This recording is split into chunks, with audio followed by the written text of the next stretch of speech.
motion, Mr. Banks, and on behalf of everyone that is here, I'm going to just take up the issue of the recusal. I'm going to defer the issue of the motion to quash at this point in time, okay? So I'm not going to take up anything. I can't do it anyways because the rules require me to go ahead and deal with the motion to recuse to begin with. So I've ceased any other business, and that's why I had Mr. Chamberlain reach out to you last night and counsels for you all to be here this morning so I could take this up. Your motion actually was filed last Friday at 10:40 p.m. It didn't appear in the system, however, as sometimes Odyssey happens, until sometime on Monday evening. So when I started to read Mr. Steele's affidavit last night, we were put on notice that there was possibly another affidavit out there and another motion. So that's why we had to call you, okay? So that's how we got here with this. Or else, did you all attempt to send me independently a copy of that, or? We did not, Judge. Okay, no harm, no foul, no. So no, I just wanted to know if you had attempted to do so, because we would have certainly, had we known that, pulled you in on Monday morning, which would have been the closest time that I could have heard your particular motion. So just from a time aspect, I just wanted to account for that. Taking a look at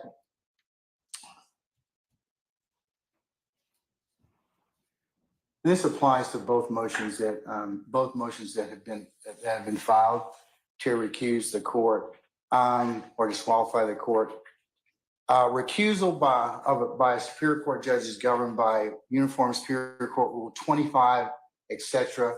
Rule 25.1 provides that all motions to recuse and disqualify a judge presiding a particular case or proceeding shall be timely filed in writing, and all evidence thereon shall be presented by accompanying affidavits, which shall set fully assert the facts upon which the motion is founded.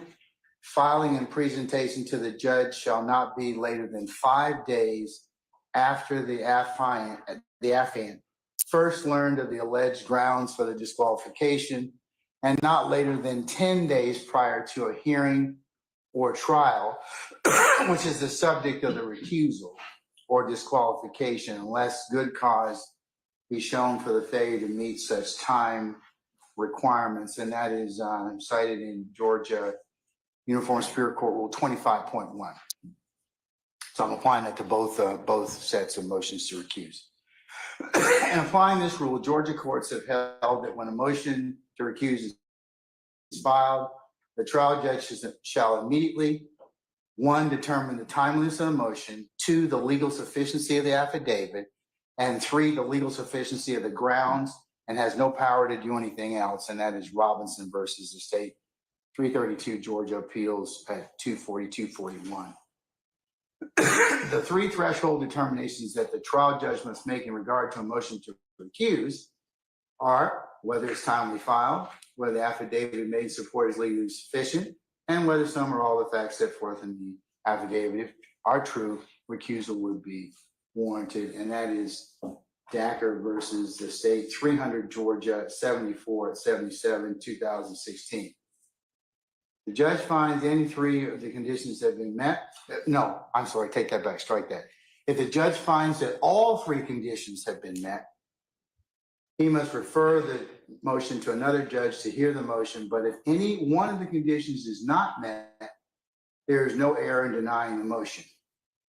And motions to recuse are viewed and considered by the appellate court for abuse of discretion. Accordingly, the court is going to address each one of the factors as it pertains to both Mr. Steele's motion and, for shortness, Mr. Banks' motion. I find both motions were timely filed. I find that Mr. Steele's motion was in fact filed on this past Monday, which would have been the 17th of June. I find that Mr. Banks' motion on behalf of Ms. Bumpus was timely filed, as it was filed on the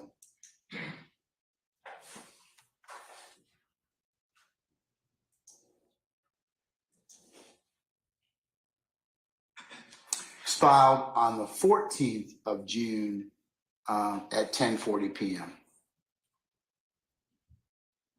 Secondly, I find that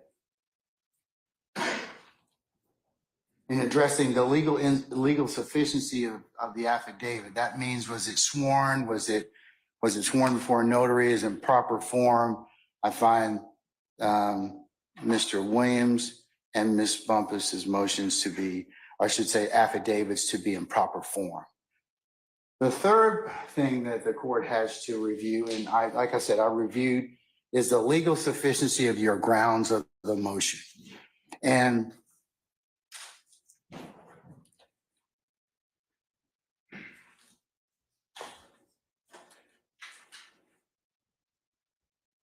here's where the court finds that upon a review of Mr. Steele's motion and affidavit, as well as Mr. Banks' motion and affidavit, that both contain assertions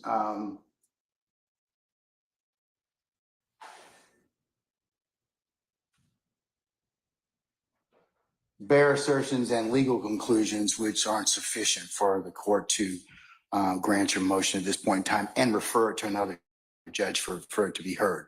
So I'm going to deny the motion at this point in time. I invite you all to look at Baptiste versus the state. Just because adverse rulings have been made doesn't mean that the court stops the trial. So I'm going to make that. I'll reduce both of the motions to recuse to an order, and I will file that so you can take whatever steps you need to necessarily after that. But I don't get into anything about the affidavit itself, argument on that. I just have to read it. Those are the only three things I do. And then if I find it to be not sufficient on its face, I go for it. I just make the ruling at that point in time, let you all take it up. No, I won't grant a motion for a certificate for immediate review. And that's where we are at this point in time. Anything else, Mr. Banks? If I could just briefly be heard, Judge. Sure. Please. And I'm not trying to, I understand the court's ruling and we'll proceed as we see fit. I do take issue with the court's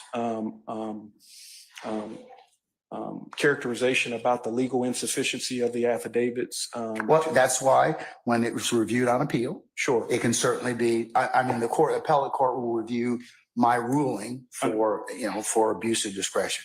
Certainly understand that, Judge. And in stating that, Judge, I would just say that one of the issues that is raised in our affidavit, because our motion to recuse is to recuse you from the contempt proceeding, not the underlying criminal case in which Your Honor is presiding. And so we really don't have an issue or standing to even challenge that. And so to the extent that there is a contempt proceeding that is set for the 25th, Your Honor, you are a witness to that proceeding. And so because you are a witness. I don't believe you. I'm not going to get into any argument, but I can't.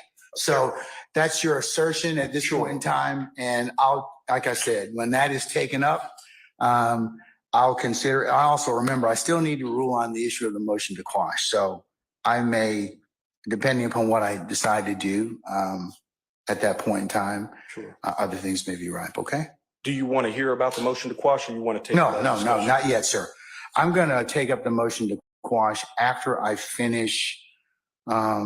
We finish the direct of the current witness. Okay. And to other issues that have been raised, as I've told some of the other lawyers here, there is a transcript of what occurred in the ex parte matter. I will, in fact, I'll authorize defense counsel. I'll do a privilege review and see what needs to be disclosed in terms of impeachment and/or Brady. And for that, and I will do that. And then so if that pertains, or if that issue affects you, then certainly that may be something that at the appropriate time you'll be able to have a look at.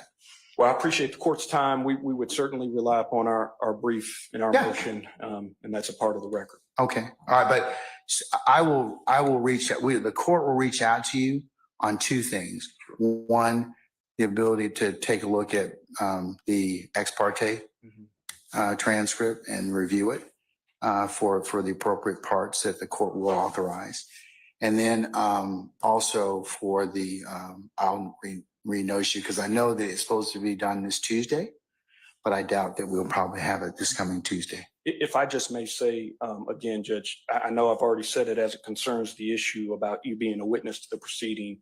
We don't believe that that's a bare allegation. We believe that's that would be an established fact at the hearing. We also, but I can't take it. It's not something I can argue with you at this point in time. I'm not trying to argue. No, sir. You are an advocate for your client. Sure. That's the only thing I can say, but I'm not going to take up that issue right now. It's part and parcel. You made it part and parcel of the motion to recuse. So I'm saying that at this point in time, I've made my ruling. You've said what you need to say in terms of what your thoughts are. I'm going to reduce it to an order, and you can take what you want to after that. Okay. All right. Thank you. All right. Thank you, sir. All right. Mr. Steele, similarly, I'll reduce what I have mentioned to in an order, and you will be able to take it up as you see fit. I'm not going to grant a motion to a certificate of immediate review.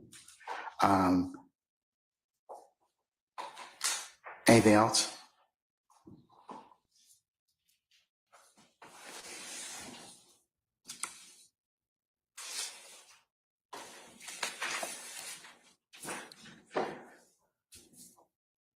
I have read Baptiste versus State. I've read all the cases that I believe are applicable. I'm, best I can.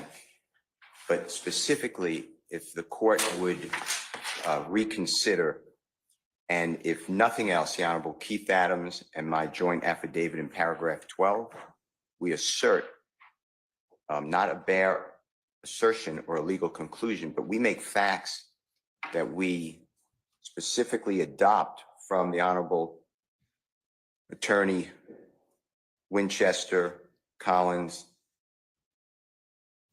Banks, Nove, and Mormon's motion, where a person that they represent was in a meeting ex parte with the court and others, and a prosecutor and a witness, and specifically they wrote in a pleading and under Parish, which is P-A-R-R-I-S-H versus State, which is 362 Georgia Appeal, 392 Division 1, 2022. The lawyer's pleading on behalf of the client becomes a statement of the client. And they said that this court got involved with speaking with Mr. Copeland and assisted in Mr. Copeland testifying against Mr. Williams. So I've added this court to the witness list. I plan on calling the court as a witness in the trial. I added lawyers Hilton and Love from the district attorney's office to the witness list. And when I cross-examine Mr. Copeland, when that day comes, I'm going to ask him about how much pressure, if any, the court put on him. And you're going to be the one instructing the jury. And I just can't imagine how that's fair to Mr. Williams. So I just ask you, I'm not abandoning anything in the joint affidavit from the Honorable Attorney Adams and myself, but if you would just look at just even paragraph 12, again, if you didn't consume it entirely, I don't believe that meets a legal conclusion or a bare assertion. I ask the court to recuse. I've read your affidavit, Mr. Steele, and I've consumed everything on it, and that doesn't change my ruling at this point in time, respectfully. I also, on the transcript, I'd like the recordings and the transcript, and I object to the court going through it and deleting, because to me, the way I understand it, there is zero privilege. So I don't understand I'm not gonna, Mr. Steele, I can't argue with you about anything such as I've made my ruling, okay? If you have some other basis to ask for there are recordings or anything like that, you're gonna have to put those in some other pleading. But at this point, Miss Weaver's gonna prepare the record. She does that. And like I said earlier, the record should be ready soon. And you all, as a defense group, will have the opportunity to take a look at that particular ex parte transcript that was done in chambers, less anything that is totally that the court considers to be privileged. And I'm going to let you do that before you examine Mr. Copeland. So you'll have everything that you have at that point in time.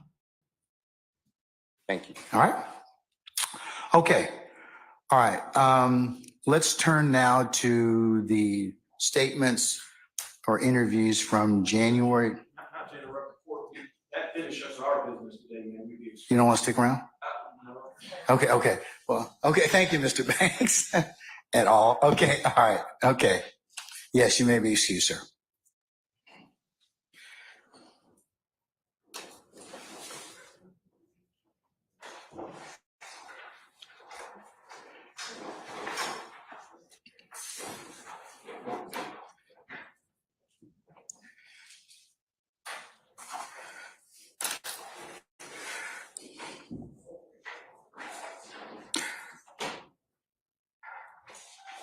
All right, Ms. Hilton and counsels, what matters do you have to take up from the interview from the January 28th, 2015 interview? Your Honor, last night we sent over both the February 21st and January 28th redactions. We sent the February 21st one around 7 p.m. and then the January 28th, probably around 11:30. We have not heard from defense counsel yet, so I'm not sure if they've reviewed them and if they have any additions or disagreement. So we were just waiting for defense counsel to let us know their position. Okay.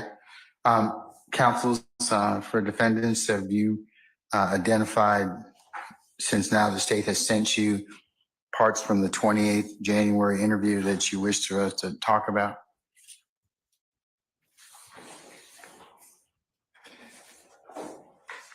Mr. Sharp?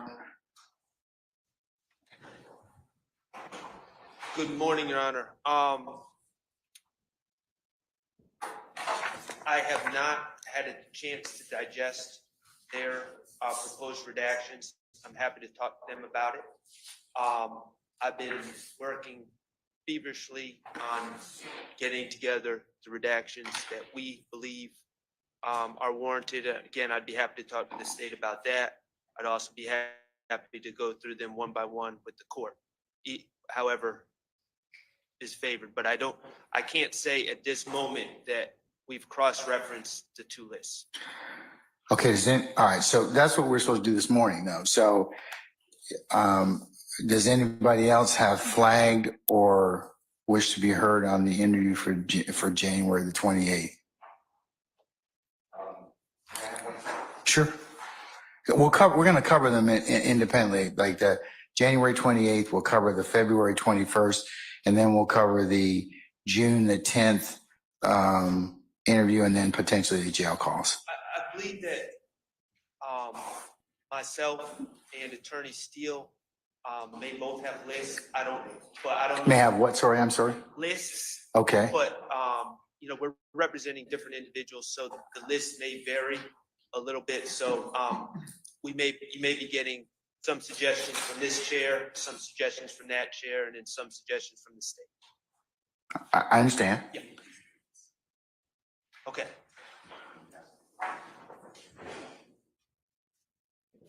Your Honor, may we have 15 minutes to just talk to the state about their list? Yeah. Does anybody else have any statements that they've identified from the January 28th or February 21st or June 10th, other than Mr. Steele or Mr. Sharp, that they want to bring up?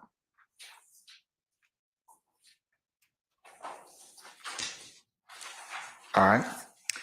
Okay. All right, then I'll give you all 15 minutes and then you can come back and we can just begin with with the 28th of January interviews, okay? All right.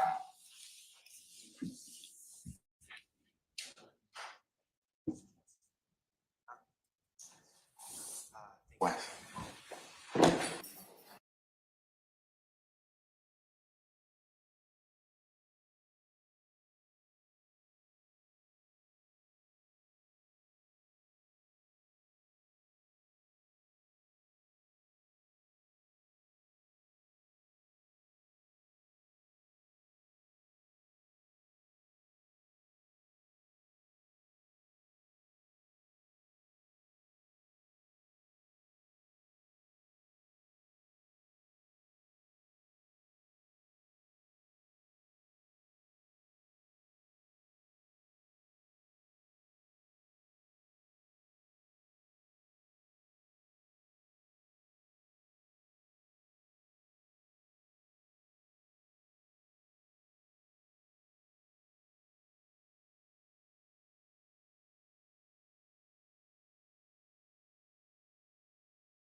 No.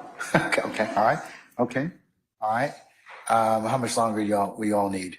Well, I think that Mr. Sharp just represented that they have had an opportunity to identify or to review the redactions. I'll let him speak for himself. All right, sir.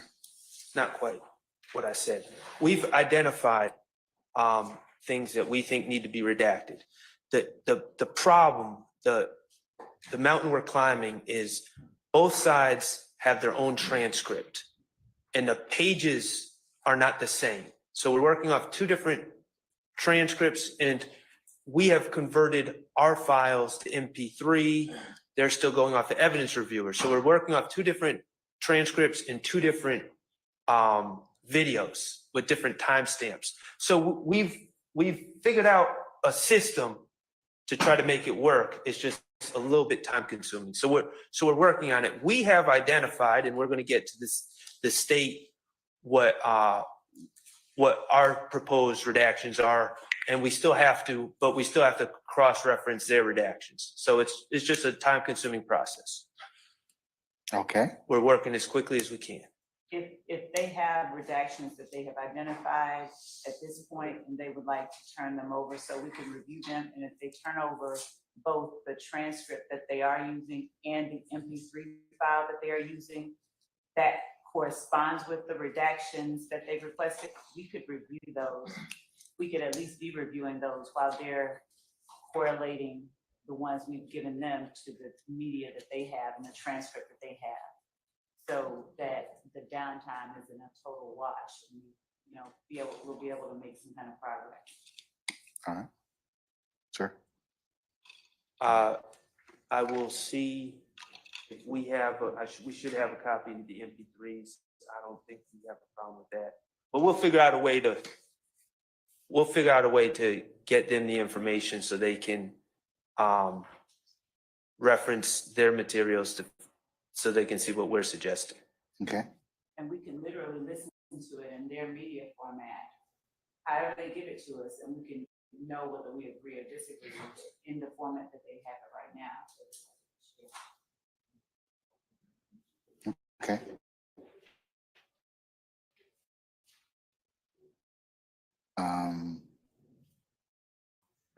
So how much longer we all need?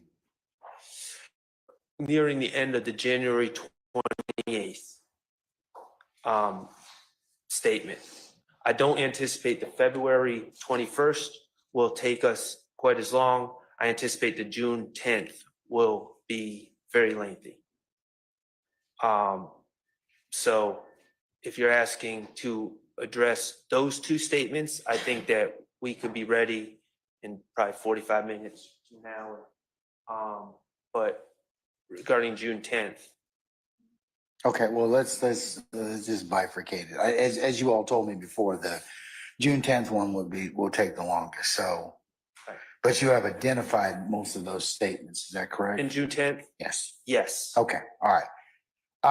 And the good news about June 10th is we're actually working on the same transcript on that. Okay, all right.